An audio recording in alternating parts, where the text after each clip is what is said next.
Assalamualaikum.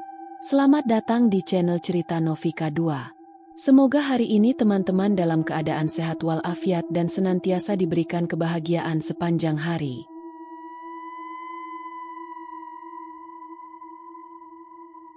Angin malam meniup lembut rambut Rohman yang mulai lepek oleh keringat dan debu. Jarum jam di layar ponselnya sudah menunjukkan pukul 23.01. Terminal Leui Panjang, yang biasanya riuh di siang hari, kini seperti tempat sunyi yang menyimpan rahasia. Lampu jalanan berpendar temaram, membuat bayangan bangku besi dan tiang-tiang penunjuk arah tampak seperti siluet-siluet makhluk yang mengintai. Rohman menghela napas pelan. Ransel lusuhnya diletakkan di samping kursi besi panjang yang dingin. Ia baru saja menyelesaikan tugas akhir kuliahnya di Bandung, dan akhirnya memutuskan untuk pulang ke Sukabumi, mencari ketenangan setelah berminggu-minggu diburu tenggat waktu dan tidur tak menentu. Pikirannya melayang ke rumah. Ibunya yang mungkin sedang menyiapkan kamar, dan ayahnya yang pasti sudah menunggu untuk bercerita tentang ladang yang mulai ditanami kembali. Namun, semua bayangan itu buyar ketika suara gemeretak pelan terdengar dari arah gerbang masuk terminal. Rohman menoleh. Sebuah bus tua masuk perlahan. Cat birunya kusam, dan kacanya tampak buram seperti tak pernah dibersihkan. Anehnya, bus itu tampak penuh. Bayangan tubuh-tubuh manusia terlihat dari balik jendela, tapi tak terdengar suara sedikit pun. Tidak ada tawa, tidak ada percakapan, bahkan suara mesin pun seperti diredam. Dengan keraguan yang mengendap di hati, Rohman berdiri dan mendekat. Lampu kabin bus itu nyaris tidak menyala. Hanya ada sorotan samar dari lampu-lampu luar yang cukup untuk memperlihatkan sosok sopir yang diam menatap ke depan. Rohman meneguk ludah. Ia mencari petugas terminal atau siapapun yang bisa ditanya. Namun tempat itu benar-benar sepi. Pikirannya beradu antara logika dan naluri. Namun, rute yang tertera di kaca depan bus, Bandung, Sukabumi, membuatnya tetap berdiri di tempat. Ia melangkah pelan ke pintu bus. Pintu terbuka dengan suara desis panjang, seperti desahan napas panjang yang melepas beban. "Permisi, ini benar ke Sukabumi?"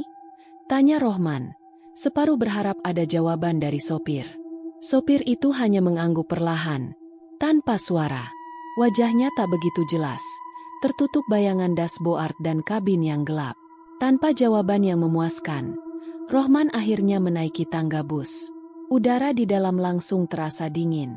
Bukan dingin biasa, tapi dingin yang menggerayangi tulang, seperti masuk ke dalam ruangan yang tak pernah dijamah cahaya matahari. Ia menoleh ke barisan kursi. Semua kursi terisi, namun penumpangnya hanya duduk diam, menunduk. Tidak ada yang menatapnya, tidak ada yang bergerak. Rohman merasa bulu kuduknya meremang, tapi ia mencoba menenangkan diri.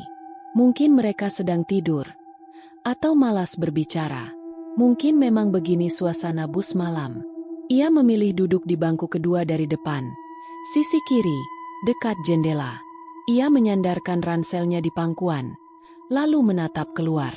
Terminal semakin gelap, dan tidak ada lagi suara selain detik jam dari ponselnya. Bus mulai berjalan, perlahan. Rohman bahkan hampir tidak mendengar suara mesin atau getaran khas kendaraan besar. Ia menoleh keluar, mencoba mencari tanda-tanda mereka keluar dari terminal. Tapi anehnya, semua pemandangan luar terlihat kabur, seolah-olah jendela bus sedang dilapisi kabut. Tak ada suara percakapan, tak ada bunyi klakson, dan bahkan sopir tidak menyetel radio. Sunyi total, membuat napasnya sendiri terasa begitu keras. Perjalanan baru dimulai, tapi Rohman sudah merasa waktu berjalan lambat. Ia membuka ponsel, tapi tidak ada sinyal. Ia menghela napas, lalu memejamkan mata. Mungkin kalau ia tidur sebentar, semua akan terasa normal kembali. Namun, saat itu, perlahan-lahan, aroma melati mulai menguar. Rohman membuka mata dan mengernyit. Aroma itu begitu kuat, menusuk. Bukan aroma parfum atau bunga segar, tapi melati yang seolah baru dipetik dan diletakkan di ruangan tertutup. Harumnya membuat kepala sedikit pening. Ia menoleh ke belakang, sekilas, dan melihat sosok perempuan dengan kebaya putih duduk di bangku tengah. Wajahnya tidak kelihatan jelas, tapi rambutnya disanggul rapi. Ia duduk diam, menatap lurus ke depan, dan tidak terlihat oleh Rohman sebelumnya saat ia masuk. Rohman menatapnya sejenak, tapi tak berani berlama-lama. Ia kembali memandang ke depan dan mencoba menenangkan pikiran. Ia yakin ini hanya rasa lelah. Atau mungkin, pikirnya, bus ini memang membawa orang dari berbagai latar belakang. Mungkin ada yang habis tampil pentas atau dari upacara.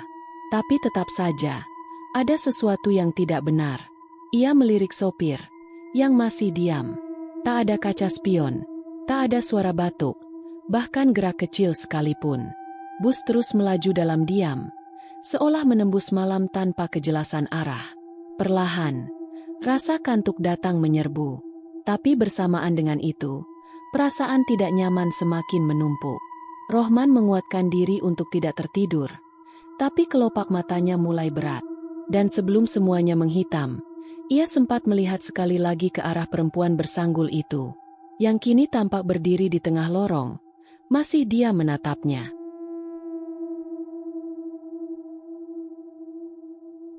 Bus melaju perlahan menyusuri jalan yang entah menuju kemana. Di luar jendela, dunia terlihat seperti bayangan kusam. Tak ada rumah, tak ada lampu, tak ada kendaraan lain. Hanya kelam. Seolah bus ini menembus ruang hampa yang memisahkan dunia nyata dengan sesuatu yang lebih dalam dan gelap. Rohman membuka matanya. Ia baru saja terlelap beberapa menit. Tapi seolah sudah bermimpi panjang. Tubuhnya dingin, dan keringat dingin mulai membasahi pelipisnya. Tangan kirinya refleks meraih ransel yang masih dipangku. Jantungnya berdebar lebih cepat dari biasanya, tanpa alasan yang jelas. Ia menoleh ke belakang secara perlahan. Para penumpang masih duduk diam. Tak satu pun bergerak. Wajah mereka samar, kabur seperti diselimuti kabut tipis. Bahkan ada yang tampak seolah tak memiliki fitur wajah yang jelas. Hanya permukaan pucat tanpa mata, hidung, dan mulut. Rohman berkedip beberapa kali. Apakah ini hanya efek cahaya? Atau lelah? Ia menggosok matanya dan mencoba fokus. Namun saat pandangannya kembali menatap ke arah lorong tengah, ia menyadari bahwa perempuan berkebaya putih yang tadi berdiri kini sudah tidak terlihat lagi. Kursi tempat ia sebelumnya berdiri kosong, sementara penumpang lain tetap dalam posisi semula, membeku seperti patung. "Permisi." Rohman akhirnya bersuara, mencoba menyapa penumpang di belakangnya. Tidak ada jawaban. Ia mencoba lagi, sedikit lebih keras. "Permisi, ada yang tahu kita sudah sampai mana?" Tetap tak ada respons. Tak tahan dengan rasa gelisah yang mendera, Rohman berdiri perlahan. Namun langkahnya tertahan saat menyadari bahwa suasana di dalam bus bukan sekadar sunyi. Ada sesuatu yang benar-benar salah.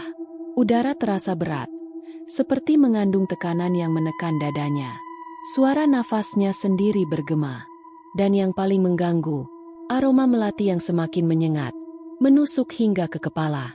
Rohman menoleh ke arah jam digital kecil di atas dashboard sopir. Pukul 00, tepat tengah malam. Ia mencoba menyapa sopir. "Pak, ini sudah jam 12. Kita masih jauh dari Sukabumi." Sopir itu tetap diam. Matanya tertuju lurus ke jalan, tangan disetir, tubuhnya nyaris tak bergerak. Rohman menatap lebih lama. Mata sopir itu tidak bergerak sama sekali. Tidak berkedip, tidak memandang ke kanan atau kiri, seolah ia hanya semacam boneka. Bus melaju terus, tapi jalanan di luar jendela tidak pernah berubah. Gelap, kosong, tanpa tanda-tanda kehidupan. Tiba-tiba, suara aneh terdengar dari belakang. Krek, krek, seperti bunyi kain diseret. Atau, sesuatu berjalan di lorong dengan langkah lambat. Rohman menoleh cepat, dan dadanya langsung membeku. Di ujung lorong, dekat pintu belakang, sosok perempuan berkebaya putih itu kembali muncul. Namun kali ini, kepalanya menunduk. Rambut panjangnya tergerai menutupi wajah. Tangan-tangannya menggantung kaku di samping tubuh. Dan ia mulai melangkah pelan ke arah depan, ke arah Rohman. "Astagfirullah," bisik Rohman tanpa sadar. Ia duduk kembali dan berpura-pura menutup mata, berharap sosok itu hanya hayalannya. Tapi suara langkah itu terus terdengar. Krek, krek. Tiap langkah seperti menghentak jantungnya. Ia bisa merasakan sosok itu semakin dekat, mendekat dari belakang, sampai akhirnya suara itu hilang. Tinggi. Rohman menahan napas. Perlahan-lahan, ia membuka matanya dan melirik ke samping. Tidak ada siapa-siapa. Lorong kosong. Sosok perempuan itu menghilang entah kemana. Namun, yang membuat tubuhnya benar-benar membeku adalah bau melati kini sangat pekat. Dan napas hangat terasa di lehernya. Seolah ada seseorang yang berdiri sangat dekat di belakang. Pelan-pelan, tanpa menoleh, Rohman berdiri. Ia menggenggam erat tali ranselnya, menatap ke depan. "Saya harus keluar dari bus ini," bisiknya. Tapi bagaimana? Bus masih berjalan. Dan anehnya, ia merasa tak pernah melihat jalan yang dilewati. Apakah mereka berputar-putar? Atau memang tidak pernah bergerak? Ia berjalan pelan ke arah sopir. Tapi saat ia hendak menyentuh bahu sopir itu untuk menarik perhatiannya, tubuhnya mendadak berhenti. Sopir itu kini tampak berbeda. Wajahnya terlihat sepenuhnya dalam cahaya dashboard, dan tak memiliki mata. Hanya 2 lubang hitam kosong menganga di tempat seharusnya mata berada. Mulutnya tersenyum lebar, tidak wajar, seperti sobekan besar yang dipaksakan. Rohman mundur beberapa langkah, kakinya gemetar. "Ini bukan bus biasa," desisnya. Ia berbalik dan melihat penumpang-penumpang lainnya. Semua kini menoleh ke arahnya. Mereka sebelumnya diam dan menunduk, tapi kini semua kepala mengarah kepadanya. Wajah-wajah itu kosong, sebagian rusak, sebagian seperti tidak selesai dibentuk. Ada yang separuh wajahnya seperti meleleh, dan ada yang matanya melotot keluar seolah dipaksa menatap abadi. Dan di tengah lorong, perempuan berkebaya putih itu berdiri lagi. Kali ini, ia mengangkat wajahnya. Wajah itu pucat, sangat pucat, dengan senyum lebar dan mata yang menghitam seperti sumur dalam. Tubuhnya bergetar pelan, dan dari bibirnya keluar suara berbisik. "Sukabumi sudah dekat." Rohman berteriak dan berlari menuju pintu depan bus. Tapi pintu itu terkunci. Ia menendang, memukul, berteriak meminta tolong. Namun tidak ada suara yang keluar dari tenggorokannya. Ia seperti dibungkam oleh kekuatan yang tak terlihat. Sambil menangis ketakutan, ia menoleh sekali lagi ke arah lorong. Semua penumpang kini berdiri, termasuk si perempuan pesinden. Mereka berjalan perlahan ke arahnya. Barisan panjang manusia tanpa jiwa, menuju kursi depannya. Tidak, ini mimpi. Ini mimpi." Rohman menjerit dalam hati. Namun jam di dashboard tetap menunjukkan pukul 00. Waktu berhenti, dan perjalanan ke tempat yang tidak diketahui terus berlanjut. Rohman duduk kaku di bangkunya. Detak jantungnya berdentum keras di dalam dada, seolah hendak memecahkan tulang rusuknya dari dalam. Tubuhnya lemas, tapi pikirannya berlari kencang. Ia baru saja menyaksikan sesuatu yang tak masuk akal. Penumpang-penumpang bus yang tadinya membisu, kini menatapnya dengan wajah kosong dan menyeramkan. Dan yang lebih membekas di ingatannya, sosok perempuan berkebaya putih dengan wajah pucat dan senyum tipis yang tak manusiawi. Seketika itu juga, semuanya menghilang. Seperti tidak pernah terjadi. Ia kini duduk sendirian di kursinya, sementara penumpang lainnya kembali dalam posisi semula. Diam, menunduk, wajah-wajahnya samar, dan tidak bergerak. Seolah waktu memutar ulang kejadian. Atau lebih buruk lagi, seperti baru saja bermimpi buruk dalam mimpi yang lebih besar. Rohman menggeleng cepat, menepuk-nepuk wajahnya sendiri. "Aku tidak tidur. Aku sadar." Gumamnya pelan. Ia melirik ke arah jam digital di dashboard. Masih menunjukkan pukul 00. Detik tidak bergerak. Waktu seolah membeku. Udara di dalam bus semakin berat, seperti mengandung lembab pekat dan aroma bunga yang sudah mulai membusuk. Bukan sekadar melati segar, tapi seperti bunga tabur yang terlalu lama dibiarkan dalam ruang tertutup. Perlahan, ia menoleh ke belakang. Dan di sanalah dia, lagi. Perempuan itu, duduk di bangku ketiga dari belakang, sendirian. Kali ini Rohman bisa melihat lebih jelas. Perempuan itu mengenakan kebaya putih halus dengan selendang batik coklat tua yang menjuntai dari bahunya. Rambutnya disanggul rapi, dihiasi tusuk konde berwarna emas. Wajahnya sangat putih, bibirnya merah gelap, tapi matanya tidak punya pantulan cahaya. Tatapannya lurus ke arahnya, tanpa ekspresi. Rohman terdiam. Hatinya bergemuruh, tapi tubuhnya membeku. Ia tidak bisa berpaling, tidak bisa mengalihkan pandangannya. Seolah sesuatu dari mata perempuan itu memaksanya untuk tetap menatap. Dan lalu, dalam sekejap sosok itu lenyap. Tidak berpindah, tidak berdiri, tidak melangkah. Seperti udara. Rohman terhenyak dan menoleh ke semua arah. Tidak ada. Hanya penumpang-penumpang lain yang tetap dalam posisi sebelumnya. Membisu, membatu. Tapi keringat dingin mulai merembes di pelipis Rohman. Ia tahu, dia tidak berhalusinasi. Perempuan itu ada. Bahkan mungkin masih ada di sini, hanya tidak terlihat. Ia berdiri. Dengan langkah gugup, ia berjalan ke arah sopir. Pak, maaf, ini sudah lewat tengah malam. Kita di mana sekarang? Katanya mencoba tenang, meski suaranya bergetar. Sopir itu tetap tidak menjawab. Rohman menepuk bahu sang sopir. Pak, tolong, saya mau turun. Ini bus apa sebenarnya? Namun saat tubuhnya sedikit bergerak ke sisi kiri, ia kembali melihat wajah sopir itu, dan langsung menjerit tertahan. Wajah itu tidak berubah sejak terakhir dilihat. Wajah tanpa mata, dengan mulut terlukis senyum panjang yang nyaris menyentuh pipi. Wajah yang tidak hidup, seperti topeng, atau lebih buruk lagi, seperti mayat yang dipaksakan duduk tegak. Ya Allah! Desis Rohman sambil mundur beberapa langkah. Napasnya memburu. Ia mencoba membuka pintu depan, menekan-nekan tombol di sisi panel pintu, tapi tak satu pun merespons. Kaca jendela bus menampilkan dunia luar yang masih kelam. Bahkan lebih gelap dari sebelumnya. Tidak ada satupun cahaya di luar sana. Seolah bus ini melaju dalam kehampaan. Rohman berpaling ke belakang. Semua penumpang tetap di tempatnya, kecuali satu. Satu kursi kosong.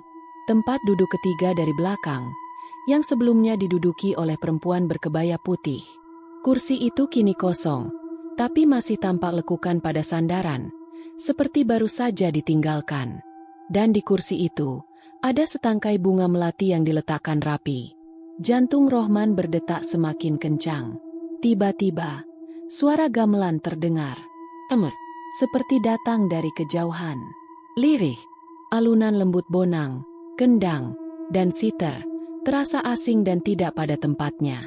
Ding-ding. Suara itu mengalun di telinga, seolah masuk langsung ke dalam kepala.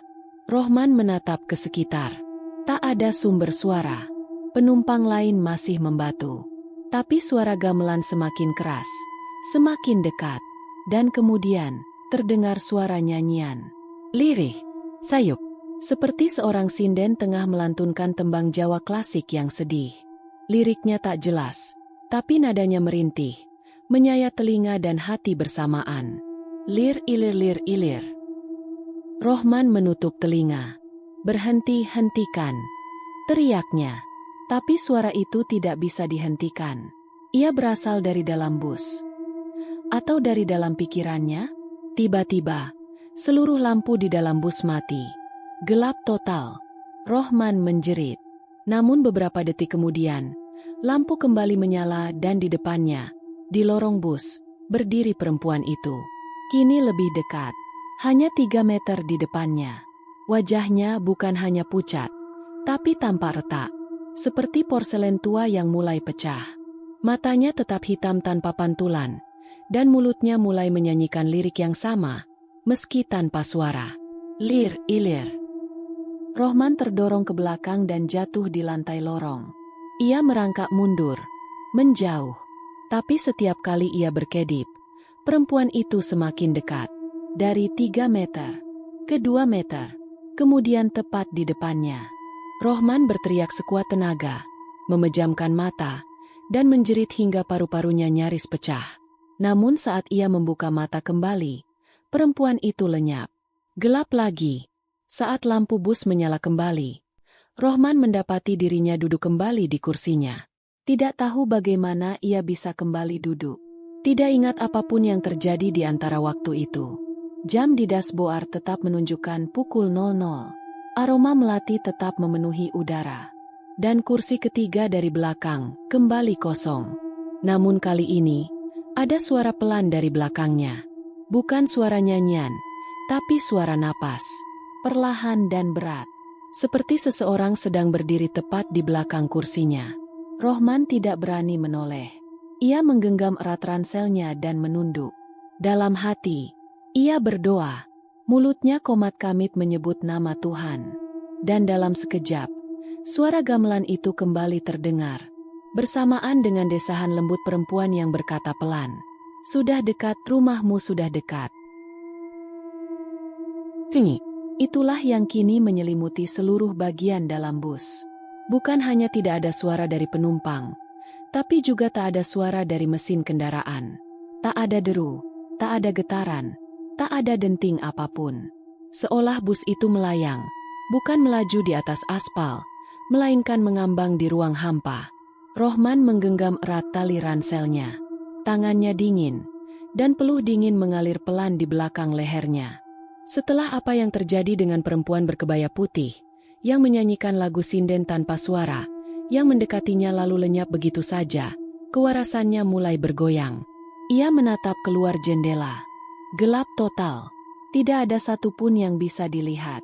Bukan malam biasa. Bukan jalan dengan lampu-lampu pinggir, atau rambu lalu lintas, atau kendaraan lain. Bahkan bintang pun tidak tampak di langit. Cahaya lampu bus redup, menyala seperti lampu minyak yang kehabisan bahan bakar. Sinar kuning pucat itu hanya cukup untuk menerangi beberapa meter ke depan. Sisanya tenggelam dalam bayangan. Perlahan, Rohman berdiri dari kursinya. Langkahnya gemetar, tapi ia paksa untuk bergerak ke lorong tengah. Ia menoleh ke kanan dan kiri, memperhatikan para penumpang yang duduk diam. Sama seperti sebelumnya, mereka tak bergerak sedikit pun. Tak bersuara. Wajah-wajah mereka tetap kabur. Seperti dilukis dengan kuas kabut, tak ada detail. Ia berjalan pelan ke belakang. Sepanjang lorong itu, setiap langkah terasa seperti menembus air pekat. Udara di dalam bus menjadi semakin dingin, menusuk kulit. Bahkan napasnya sendiri mulai beruap. Namun ia terus melangkah. Bangku ketiga dari belakang, yang tadi diduduki perempuan berkebaya, kini kosong. Hanya ada bunga melati di atas joknya. Setangkai saja, segar seperti baru dipetik. Rohman menatap bunga itu lama. Ia mengulurkan tangan, ragu-ragu, hendak menyentuhnya. Namun sebelum jarinya menyentuh kelopak bunga, mendadak ia mendengar suara aneh. Duk, duk, duk. Seperti suara detak jantung. Tapi bukan dari dirinya. Suara itu datang dari dalam bus. Dari dinding, atau mungkin dari bangku, atau dari bawah lantai. Suara itu pelan, tapi dalam. Seolah bus ini sendiri memiliki detak jantung. Rohman mundur. Ia memutar tubuhnya hendak kembali ke depan. Tapi langkahnya tertahan. Di tengah lorong, beberapa meter dari depannya, seorang penumpang berdiri. Tubuhnya tinggi, kurus. Wajahnya tidak terlihat, tertutup bayangan. Tapi tubuh itu berdiri tegak, membeku, tanpa suara. Siapa itu? Tanya Rohman dengan suara serak. Tidak ada jawaban. Tubuh itu tetap berdiri. Rohman mundur selangkah. Dan saat ia berkedip tubuh itu sudah lebih dekat. Hanya 3 bangku di depannya. Rohman terperangah. Ia tidak melihatnya melangkah. Tidak mendengar suara langkah. Tapi kini sosok itu ada di sana. Lebih dekat, masih berdiri diam, masih menunduk. Ia mundur lebih jauh. Namun kali ini, suara lain muncul. Suara bisikan, lirih dan tak jelas. Seperti banyak suara bergema bersamaan, tetapi tak satu pun bisa dimengerti. Pulang-pulang, ikut-ikut kami. Suara itu datang dari segala arah. Rohman berbalik dan berlari kembali ke depan. Tapi lorong seakan memanjang. Langkahnya berat, seperti berlari dalam lumpur. Ia menoleh ke belakang. Sosok tinggi itu masih berdiri, namun penumpang lainnya mulai bergerak. Satu persatu, mereka berdiri dari bangkunya. Tubuh-tubuh itu kaku, kepala mereka terangkat, dan mata kosong mereka menatap langsung ke arahnya. Kini seluruh bus seperti hidup, tapi bukan kehidupan manusia. Mereka bergerak, namun tidak bernapas. Mereka berjalan, namun tidak melangkah. Seperti terseret oleh sesuatu. Rohman meraih sisi kursi depan dan menarik tubuhnya kembali ke tempat duduk. Ia terduduk dengan napas terengah. Namun saat ia menoleh ke samping, ia tidak sendiri. Seorang perempuan duduk di sebelahnya. Bukan perempuan berkebaya tadi. Ini sosok berbeda. Wajahnya gelap oleh bayangan rambut panjang yang tergerai ke depan. Ia memakai rok panjang dan blus kusam. Tangannya kurus dan pucat. Rohman melonjak berdiri, membentur sandaran di depannya. Namun saat ia menoleh, bangku itu kosong. Jantungnya semakin kacau. Ia kembali ke posisi duduk dan menunduk, menutup wajahnya dengan kedua tangan. "Tolong, saya mau turun, ini bukan bus biasa, ini bukan nyata." Suara lirih terdengar dari kursi belakangnya. "Kita semua penumpang, semua harus sampai tujuan." Rohman menoleh perlahan. Tidak ada siapapun. Namun suara itu terus terngiang di kepalanya, seperti gema yang menolak pergi. Ia memejamkan mata dan mulai mengucap doa dalam hati, berharap terbangun, berharap semua ini hanya mimpi buruk. Tapi saat ia membuka matanya, ia menyadari sesuatu. Jam di dashboard tidak hanya berhenti di pukul 00, melainkan kini rusak. Layar digitalnya berkedip-kedip. Angka-angka berubah acak. 12.99, 00.61, 66.66, dan akhirnya padam. Lampu dalam bus ikut meredup. Bus kini diselimuti gelap pekat, dan suara gamelan kembali terdengar. Namun kali ini berbeda. Cepat, keras, gila. Tabuhan kendang seperti detak jantung yang panik. Bonang dan siter bersahutan dalam nada yang kacau, membentuk irama yang membuat kepala berdenyut. Ding dan duk prang duk. Rohman menjerit dan berdiri, berlari ke arah sopir. Tapi jalan ke depan kini tertutup. Dinding besi melintang dari lantai ke langit-langit bus. Tak ada jalan keluar. Ia berbalik dan melihat seluruh penumpang kini berdiri, menghadapnya. Wajah-wajah mereka tampak jelas sekarang. Wajah mayat, kulit mengelupas, mata putih semua, mulut terbuka dengan darah hitam mengalir keluar. Dan di tengah-tengah mereka, perempuan berkebaya putih itu berdiri. Mulutnya terbuka lebar. Bukan seperti manusia biasa, tapi seperti rongga kosong yang membentang sampai ke dada. Suara tembang mengalun dari dalam tubuhnya. "Sukabumi sudah dekat." Tiba-tiba bus berhenti. Mendadak, tanpa suara, pintu depan terbuka dengan sendirinya. Namun yang terlihat dari luar bukan jalan, bukan terminal, melainkan tanah kosong yang dipenuhi kabut. Di kejauhan, samar-samar, terlihat gerbang tua dengan papan kayu bertuliskan, "Selamat datang di alam kedua." Rohman menjerit, tapi suaranya tak keluar. Tubuhnya terasa lumpuh. Perempuan berkebaya itu perlahan berjalan ke arahnya. Tangan-tangannya terentang. Penumpang lainnya mengikuti, seperti rombongan pengantar jenazah. Rohman tidak ingat persis kapan ia terlelap. Tubuhnya kelelahan, pikirannya kacau, dan rasa takut telah mengikis semua tenaganya. Yang ia tahu, saat membuka matanya, ia masih duduk di dalam bus. Tangannya mencengkeram tali ransel erat-erat, tubuhnya gemetar, dan keringat dingin membasahi pelipisnya. Lampu kabin bus berpendar samar. Suasana masih sama. Sunyi, mati. Tidak ada suara mesin, tidak ada percakapan, tidak ada tanda-tanda kehidupan normal. Seolah ia masih berada dalam dunia yang menggantung di antara nyata dan tidak. Namun ada satu hal yang berbeda. Bus itu berhenti. Ia bisa merasakan hentakan kecil saat kendaraan besar itu tiba-tiba diam. Bukan berhenti perlahan, melainkan mendadak. Seolah sesuatu menghentikannya dengan paksa. Rohman segera menoleh keluar jendela. Matanya menyipit, berusaha menembus kegelapan. Jalanan di luar tampak sepi, diterangi sedikit oleh lampu depan bus. Tidak ada rumah, tidak ada lampu jalan. Hanya jalan aspal kosong yang seolah terbentang tanpa ujung. Lalu ia melihatnya. Seorang pria tergeletak di tengah jalan, tepat di depan bus. Motor tua rebah tak jauh dari tubuh pria itu. Helmnya terlepas, tergeletak beberapa meter dari kepalanya. Pria itu duduk lemas, memegangi lututnya. Tubuhnya terlihat gemetar, meski dari kejauhan. Rohman berdiri. Untuk pertama kalinya sejak lama, ia merasa melihat seseorang yang benar-benar hidup. Tanpa pikir panjang, ia menuju pintu depan. Anehnya, pintu itu kini terbuka dengan sendirinya. Perlahan, seperti menyambutnya. Udara dingin langsung menyergap wajahnya. Namun ia tidak peduli. Ia turun, melangkah cepat ke arah pria yang tergeletak. "Pak, Anda tidak apa-apa," teriak Rohman.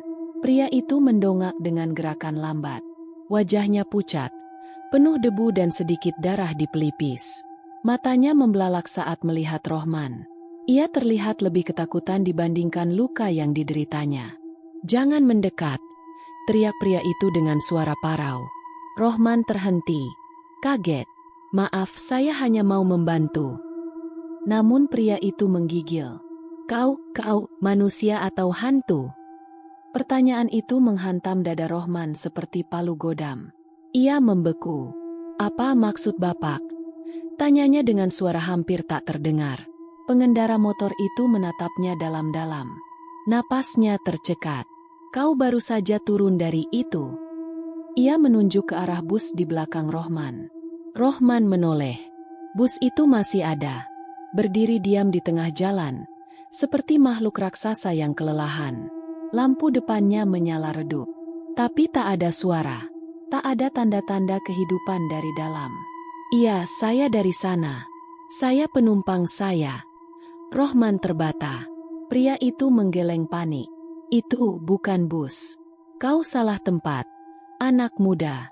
Itu bukan kendaraan manusia." Rohman menelan ludah. Matanya kembali menatap kendaraan besar yang membawanya. Seketika, udara di sekitarnya berubah. Dingin, tinggi, seperti waktu berhenti sejenak. Pria itu melanjutkan dengan suara lirih, seperti seseorang yang baru saja lolos dari maut. "Aku lihat dari jauh. Kendaraan itu muncul dari kabut. Tidak ada suara mesin. Tidak ada suara apa-apa. Lalu aku lihat kau turun dan tidak ada bayanganmu." "Apa? Kau tidak punya bayangan waktu turun?" Rohman menoleh cepat ke tanah. Ia melihat bayangannya sekarang. Ada, jus, terpancar dari cahaya lampu bus. Tapi pikirannya mulai kabur. "Ini gila," gumamnya. Ia berjalan kembali menuju bus. Namun sebelum sampai, pria itu berteriak, "Jangan dekati. Itu bukan tempatmu. Itu bukan bus, itu peti." Rohman berhenti. Perkataannya menggema di kepalanya. "Peti." Kata itu seperti membuka semua pintu yang selama ini ia paksakan tertutup. Aroma melati, wajah-wajah kosong penumpang, jam yang tidak bergerak, suara sinden, dan perempuan berkebaya putih. Semua bukan penumpang. Semua bukan perjalanan biasa. Bus itu bukan bus. Itu kendaraan arwah. Seketika, tubuh Rohman gemetar hebat. Matanya perlahan kembali menatap bus. Namun kini, bayangan kendaraan itu mulai berubah. Warnanya bukan lagi biru kusam, melainkan putih pudar. Bentuknya sedikit lebih kotak. Di bagian samping, samar, tertulis huruf-huruf. "Mobil jenazah." Jantung Rohman seolah berhenti. Ia mundur beberapa langkah. Matanya melebar. Tiba-tiba, kabut mulai merayap dari arah hutan di pinggir jalan. Menyelimuti ban-ban kendaraan itu. Naik perlahan, seperti asap dingin yang tumbuh dari tanah. Bus itu, atau apapun itu, mulai memudar. Satu persatu, bagian-bagian tubuhnya lenyap dalam kabut. Lampunya padam. Kabinnya menjadi gelap. Dalam waktu beberapa detik, kendaraan itu benar-benar menghilang. Tak ada jejak, tak ada suara. Hanya udara dingin dan diam yang tersisa. Rohman terjatuh terduduk. Napasnya memburu. Pria pengendara motor datang menghampiri perlahan. Ia masih gemetar. Namun rasa penasaran mengalahkan takutnya. "Kau selamat?" Rohman menoleh dengan wajah penuh kebingungan. "Saya tidak tahu." "Aku pernah dengar cerita ini," kata si pria. "Dulu, ada kecelakaan mobil jenazah di jalur ini. Mereka bilang, kendaraan itu terbalik di tanjakan dan semua yang ada di dalamnya tewas. Sejak saat itu, orang-orang kadang melihat bus malam lewat sini. Tapi bukan bus sungguhan. Kadang bentuknya bus, kadang bentuknya mobil jenazah. Tapi isinya sama." Rohman hanya menatap kosong. Pria itu melanjutkan, "Kalau kau naik dan tidak sadar kau akan dibawa. Kadang mereka butuh penumpang baru. Kalau kau sadar dan berhasil turun, kau selamat. Tapi kalau tidak kau akan jadi bagian dari mereka." Rohman perlahan menoleh ke jalan. Kosong, gelap. Tapi di hatinya, ia tahu ia baru saja melewati batas tipis antara hidup dan mati.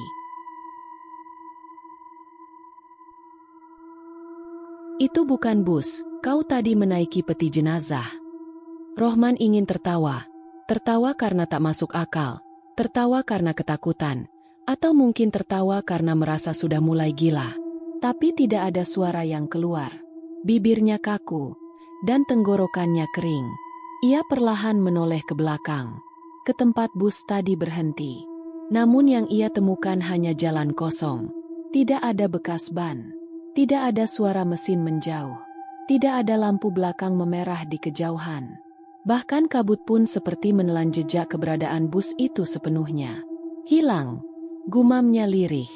Matanya menyisir sekeliling, memastikan kembali. Bus itu benar-benar lenyap. Seolah tak pernah ada. Pria pengendara motor yang masih duduk di atas aspal kini bangkit perlahan, mendekatinya. Wajahnya masih tegang, tapi sorot matanya sudah mulai lebih tenang dibandingkan sebelumnya. Namun saat ia berdiri di hadapan Rohman, pertanyaannya kembali meluncur, kali ini lebih lembut, namun tetap tajam. "Kau benar-benar hidup?" Rohman mengernyit. Masih belum sepenuhnya mengerti. "Apa maksud Bapak?" Pria itu menunjuk ke arah tempat bus itu menghilang. "Kau tidak melihatnya seperti aku melihatnya. Aku melihat mobil jenazah. Warna putih. Catnya terkelupas. Kacanya buram. Tulisan, ambulans, terbalik di kaca depan. Dan kau turun dari dalamnya." Rohman menggeleng cepat. "Tidak, itu bus. Bus malam. Tujuannya Sukabumi. Penumpangnya banyak. Penuh. Tapi semua diam. Ada sopir. Tapi dia tidak bicara. Tidak bereaksi." Pria itu memotong dengan suara pelan. "Tidak ada bus malam ke Sukabumi yang jalan jam segitu. Sudah 3 tahun terakhir trayek malam itu dihentikan. Dan tempat kita berdiri sekarang ini bukan jalur bus." Rohman mematung. Ucapan itu seperti palu yang menghantam batok kepalanya. "Lalu saya naik apa?" tanyanya. Kini lebih kepada dirinya sendiri. Pria itu mengangkat bahunya. Mungkin mereka menyamar. Mobil jenazah itu kecelakaan di jalur lama, beberapa kilometer dari sini. Kabarnya, jenazah yang dibawa hilang pengemudinya tewas seketika. Dan sejak itu, muncul kisah tentang kendaraan yang suka menjemput penumpang malam. Rohman menelan ludah. Kerongkongannya seperti dilapisi debu. Mobil jenazah, bus gaib, kendaraan roh, pengantar arwah. Kata-kata itu berseliweran dalam benaknya. "Kalau saya tidak turun tadi." Rohman berhenti, menatap mata pria itu. Apa yang akan terjadi? Si pria menghela napas panjang. "Entahlah, ada yang bilang, kau akan diantar ke tujuan akhir. Tapi itu bukan Sukabumi. Itu tempat di mana arwah yang tersesat berkumpul. Tempat di antara hidup dan mati." Rohman mengalihkan pandangannya ke langit. Gelap, bulan pun tersembunyi di balik awan. Udara malam semakin dingin, namun tidak ada angin. Semuanya terasa hampa, seperti dunia menahan napasnya. Ia merogoh saku jaketnya dan mengeluarkan ponsel. Layarnya menyala, tapi tidak menunjukkan sinyal.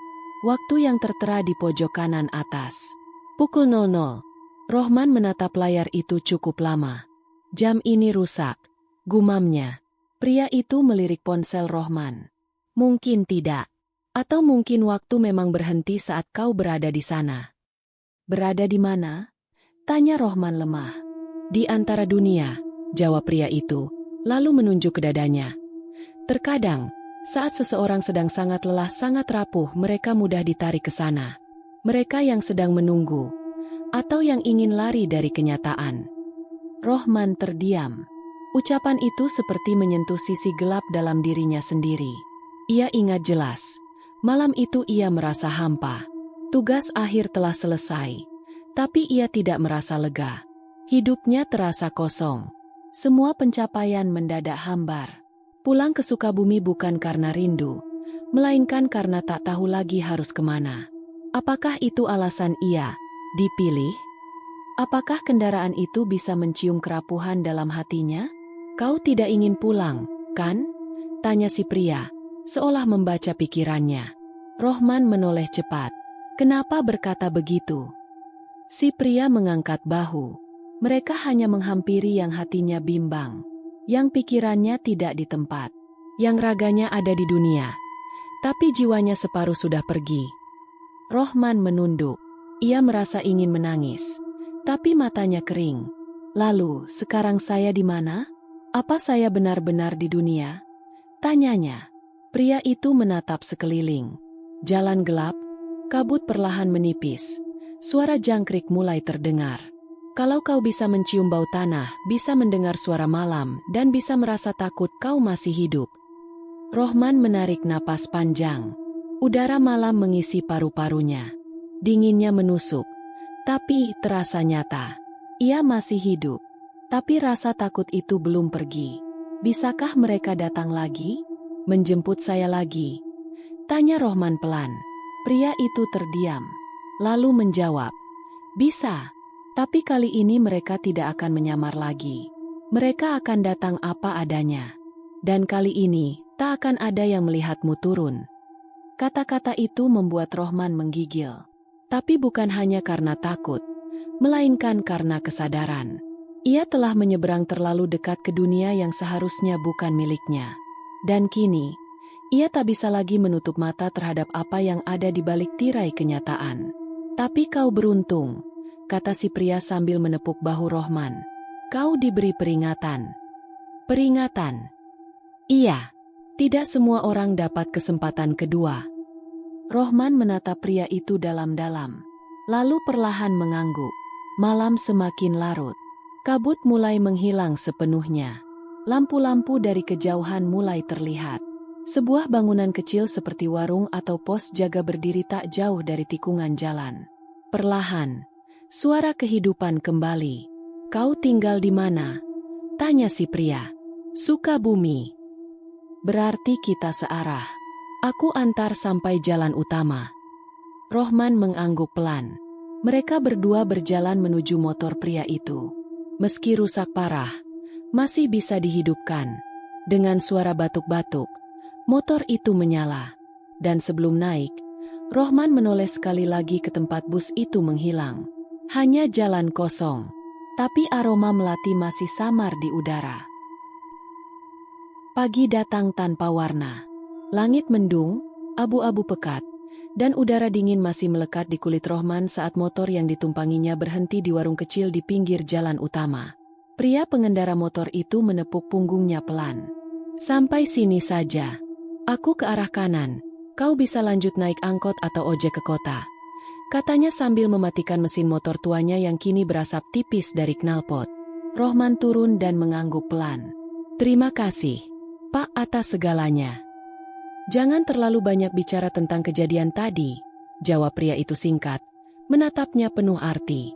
Orang tak akan percaya, tapi yang penting kau percaya, dan kau tak lupa.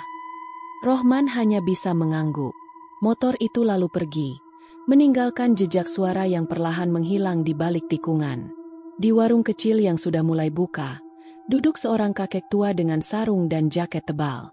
Ia menatap Rohman dari balik kepulan asap rokoknya. Di sebelahnya, termos teh manis mengepul, dan suara radio lawas menyala lirih mengiringi pagi. Rohman menghampirinya. Ia merasa butuh bicara, atau mungkin hanya butuh mendengar sesuatu yang bisa membuat semuanya masuk akal. "Permisi, Kek," ucap Rohman sopan. Si kakek hanya mengangguk, lalu menggeser bangku panjang agar Rohman bisa duduk. Keduanya duduk dalam diam sejenak. Rohman menatap jalan raya di depan. Kendaraan mulai lewat. Angkot, truk, motor. Jalan itu tampak biasa saja. Tidak menunjukkan bekas misteri atau kengerian yang baru saja ia lewati beberapa jam lalu. Tapi di dalam hati Rohman, semuanya belum berakhir. "Aku tadi dari arah barat, jalanan sepi, ada bus," gumam Rohman, hampir seperti bicara pada diri sendiri. Si kakek menoleh pelan. "Bus malam?" tanyanya. Rohman menoleh cepat. "Iya, tapi bukan bus biasa.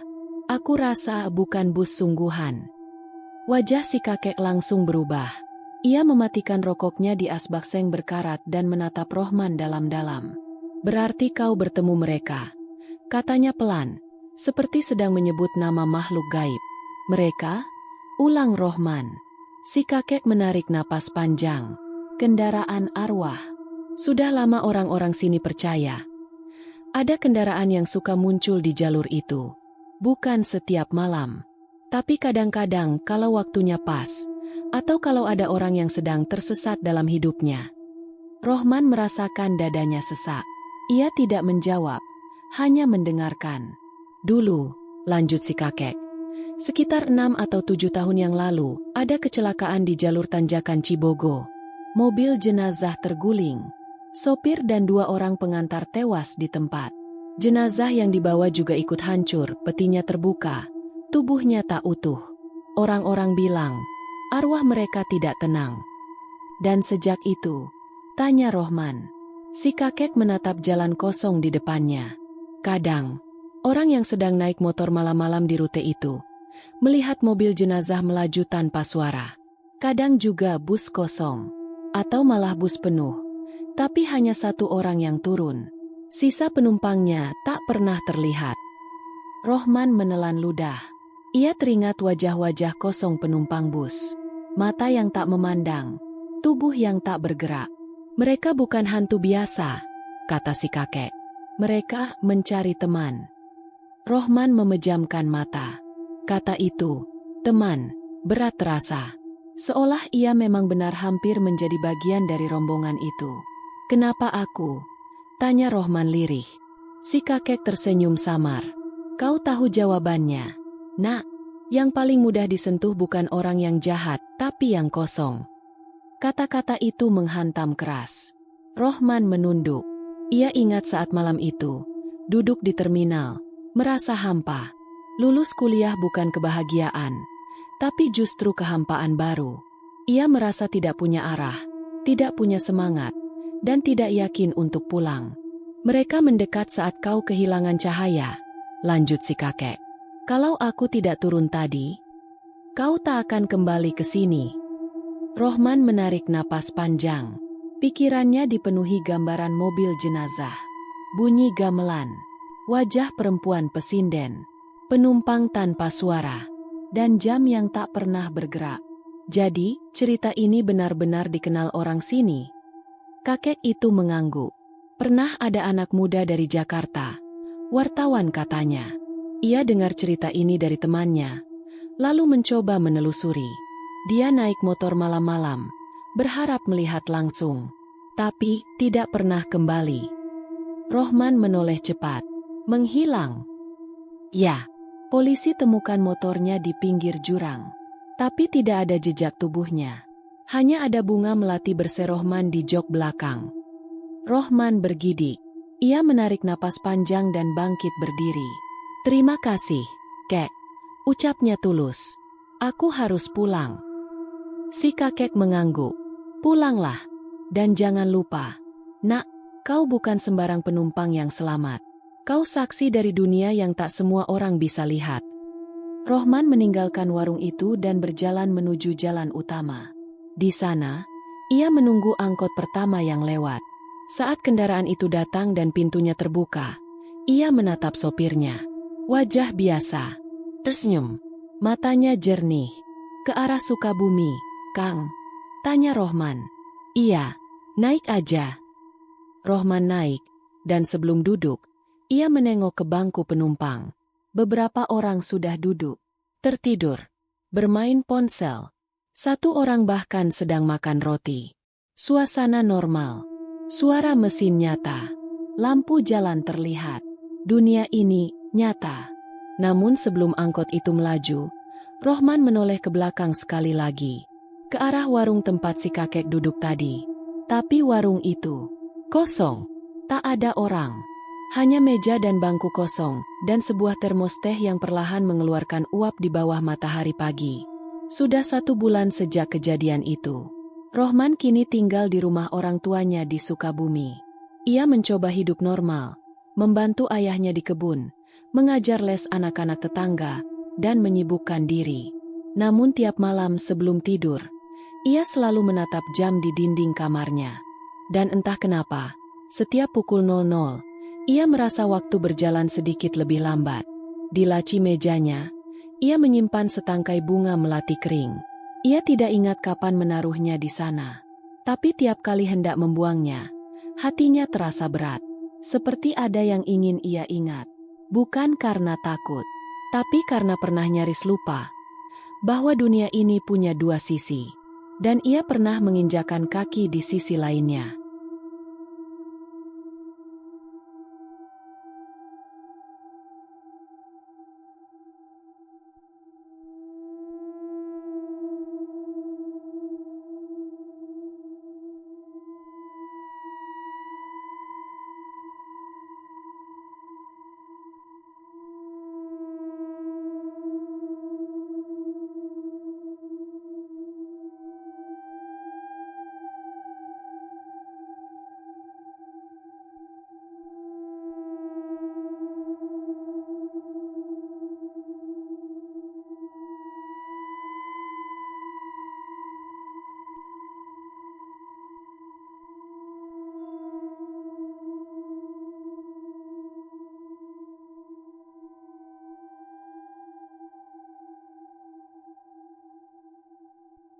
Demikian cerita hari ini. Semoga teman-teman dapat terhibur dan dapat mengambil hikmah kebaikan isi di dalamnya. Jangan lupa juga bagikan cerita ini kepada teman-teman yang lain agar mereka juga bisa mendapatkan hiburan yang sama. Mohon maaf apabila ada kesalahan kata dan ucapan kami dalam membacakan cerita ini. Terima kasih dan wassalamualaikum.